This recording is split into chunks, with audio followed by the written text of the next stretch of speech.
जब मेरी पवित्र यात्रा की शुरुआत हुई तब मुझे बिल्कुल अंदाजा नहीं था यह सफर मेरे जीवन की दिशा ही बदल देगा। अक्सर लोग कहते हैं कि जब इंसान ईश्वर की ओर पहला कदम बढ़ाता है तो रास्ता खुद ब खुद बनता चला जाता है और उस रास्ते में मिलने वाले संकेत केवल संयोग नहीं होते, वे दैवीय संदेश होते हैं। मेरी यात्रा भी ऐसी ही थी, एक साधारण दिन, एक साधारण मन। और जैसे ही घर से पहला कदम बाहर निकाला, हवा का एक हल्का सा झोंका मेरे चेहरे को छूकर गया। उस स्पर्श में कुछ ऐसा था जैसे कोई अदृश्य शक्ति मेरे सिर पर हाथ फेर रही हो, जैसे कोई कह रहा हो, डरो मत, हम तुम्हारे साथ हैं। रास्तों पर चलते हुए मुझे महसूस हो रहा था कि मैं अकेला नहीं हूं। हर पेड़, हर हवा की लहर, हर धूप की किरण मानो मेरी प्रतीक्षा कर रही थी। थोड़ा आगे बढ़ा तो एक बूढ़ा साधु मिला। उसका स्वर बहुत शांत था, जैसे उसके शब्दों में सदियों का अनुभव छुपा हो। उसने बिना पूछे कहा, यात्रा पर जा रहे हो तो मन साफ रखना, रास्ता खुद तुम्हें अपने रहस्य देगा। मैं चौंका, लेकिन उसे देखकर ऐसा लगा जैसे वह मुझे वर्षों से जानता हो। उसकी आंखों में गहरी करुणा और अद्भुत शांति थी। मैंने उसके चरण छुए तो वह मुस्कुराया। पहाड़ों की ओर चढ़ाई शुरू हुई। हवा अब थोड़ी ठंडी हो चुकी थी और वातावरण में बसे देवदार के पेड़ एक अनोखी महक फैला रहे थे। रास्ता शांत था, लेकिन भीतर का शोर धीरे धीरे कम हो रहा था। कदम रुकने लगे, सांसें तेज होने लगी, पर मन में एक अनोखी शक्ति महसूस हो रही थी। ऐसा लग रहा था कि कोई अदृश्य हाथ मुझे सहारा दे रहा है।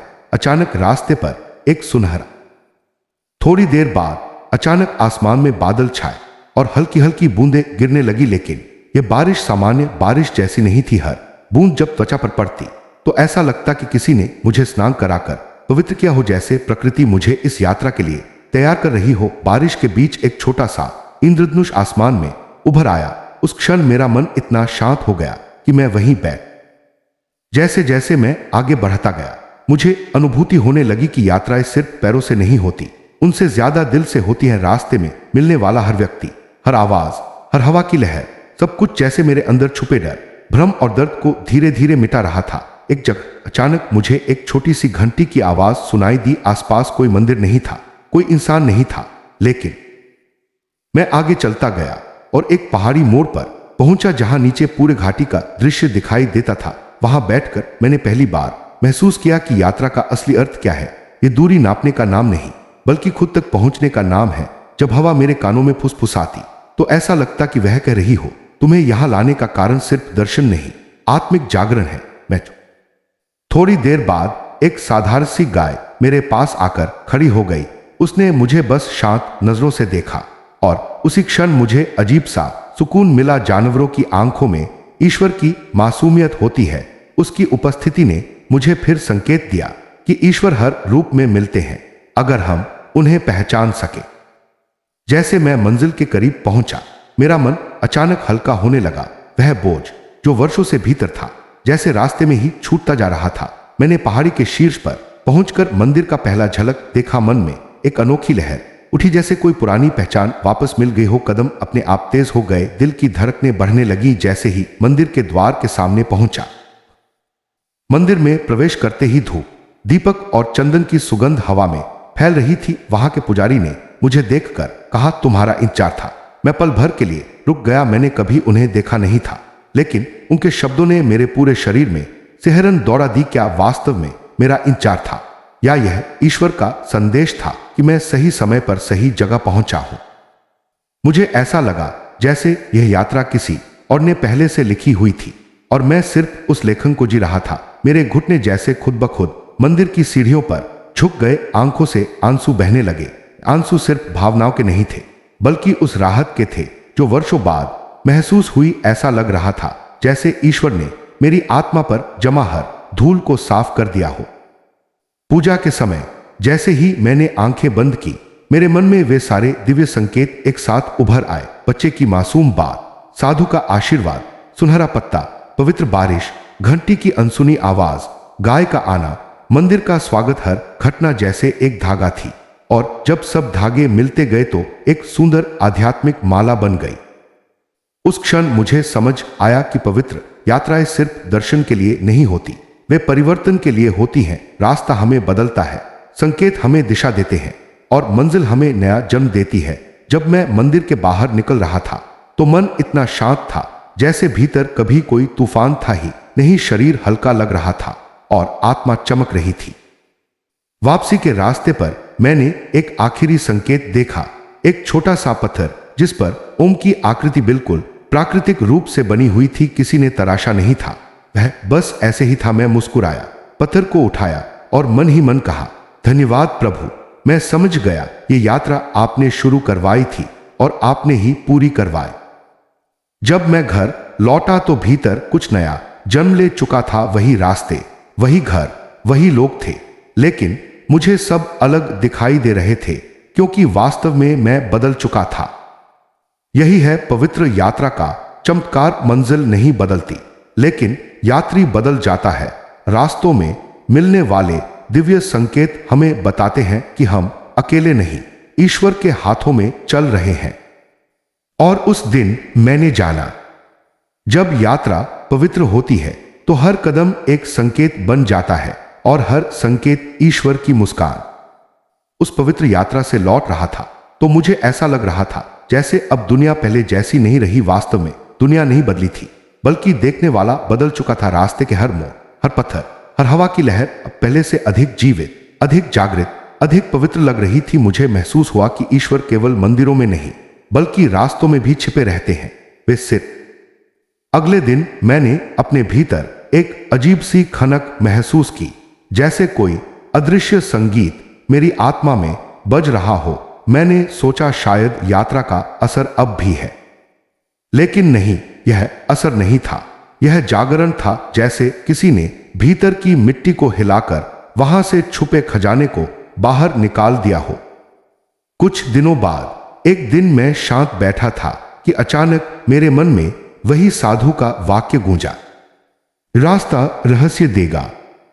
अब जाकर मुझे समझ आया कि रहस्य का मतलब केवल संकेतों से नहीं था। रहस्य तो भीतर छुपे उन सवालों से था जिन्हें मैंने सालों तक अनदेखा किया था। जैसे मैं कौन हूं, मैं क्यों भटका हुआ था, मुझे किस ओर जाना है। मेरी यात्रा ने मेरे अंदर वर्षों से जमा हुई धूल को हटा दिया था। अब जब मैं ध्यान में बैठता था तो मन पहले से कहीं अधिक सरलता से शांत हो जाता था। कई बार ऐसा लगता जैसे कोई मेरे आसपास हो, एक कोमल सी उपस्थिति जो मुझे सहला रही हो, जो कह रही हो, जिसे तुम ढूंढ रहे थे वह कभी तुमसे अलग था ही नहीं। एक शाम में अपने घर की छत पर बैठा था। आसमान में हल्का नीला रंग फैला हुआ था, सूरज ढल चुका था और हवा बहुत नरम थी। अचानक आसमान में एक तारा बहुत तेज चमका और कुछ क्षण के लिए ऐसा लगा जैसे उसने मेरी ओर आंख झपकाई हो। मैं मुस्कुराया। यह भी शायद एक संकेत था कि यह यात्रा खत्म नहीं हुई, यह तो अभी शुरू हुई है। उस रात मैंने सपना देखा। मैंने सपने में खुद को उसी पहाड़ी रास्ते पर चलते हुए पाया जहां मैं यात्रा पर गया था, लेकिन इस बार रास्ता और भी उजला था, मानो चांदनी खुद जमीन पर उतर आई हो। आगे एक देवदूत जैसा प्रकाश खड़ा था, बहुत तेज लेकिन बिल्कुल कोमल। उसने कुछ नहीं कहा, केवल मुस्कुराया। उसकी मुस्कान में ही पूरे ब्रह्मांड की शांति थी। जब मैं उसके पास पहुंचा, उसने बस, मैं समझ गया, कभी कभी सपने भी संकेत होते हैं। उसके बाद से मेरे जीवन में छोटे छोटे चमत्कार होने लगे। वे चमत्कार ऐसे नहीं थे कि अचानक कुछ बड़ा हो जाए, बल्कि वे चमत्कार थे मन के, अनुभव के, समझ के। जैसे कोई विचार अचानक समाधान बनकर सामने आ जाता, जैसे कोई दुख अचानक हल्का लगने लगता, जैसे कोई फैसला बिना डर के लिया जाने लगता।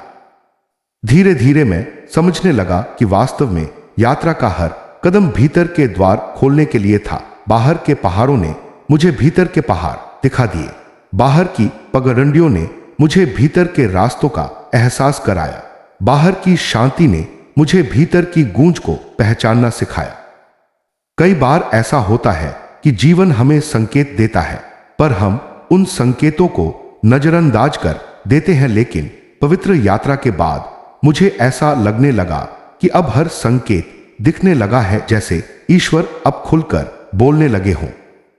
एक दिन मैं अपने काम पर जा रहा था और रास्ते में एक बुजुर्ग महिला फूल बेच रही थी।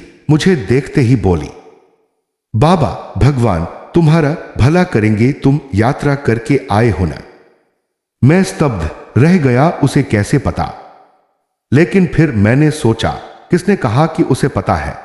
शायद यह भी वही आवाज थी जो पहले साधु के माध्यम से आई थी, फिर बच्चे के माध्यम से, फिर प्रकृति के माध्यम से और अब इस महिला के माध्यम से। और तभी मेरे मन में एक गहरी बात समझ आई। ईश्वर कभी सामने नहीं आते, पर हमेशा आसपास रहते हैं। जैसे जैसे दिन बीतते गए, मैं अपने आसपास की दुनिया को नए दृष्टिकोण से देखने लगा। जब भी मैं किसी पेड़ के पास से गुजरता, मुझे लगता उसने कुछ कहा है। जब हवा चलती तो लगता वह कोई संदेश लेकर आई है। जब सूरज उगता तो लगता वह मुझे नए अवसर दे रहा है। मेरी यात्रा ने मुझे सिखाया कि संकेत केवल पवित्र स्थानों पर नहीं मिलते। संकेत हर जगह होते हैं। घर के दरवाजे पर, सड़क पर, मंदिर में, बच्चे की मुस्कान में, बूढ़े के आशीर्वाद में, हवा में, रोशनी में, रात की शांति में। बस देखने वाली दृष्टि चाहिए। और पवित्र यात्रा ने मुझे वही दृष्टि दे दी थी। अब जब मैं पीछे मुड़कर देखता हूं तो मुझे समझ आता है कि वह यात्रा वास्तव में उसी दिन शुरू हो गई थी जब मेरे मन में यह विचार आया कि चलो कहीं दूर चलते हैं। क्योंकि यात्रा पैरों से नहीं, विचारों से शुरू होती है और समाप्त मन की शांति पर होती है। अब भी जब मैं थक जाता हूं, उलझ जाता हूं या जीवन का बोझ भारी लगने लगता है, तो मैं आंखें बंद करके उसी यात्रा को याद करता हूं। वही सुनहरा पत्ता, वही बारिश की बूंदें, वही घंटी की आवाज, वही साधु की मुस्कान। और तभी मेरे भीतर से एक आवाज आती है, यात्रा कभी खत्म नहीं होती।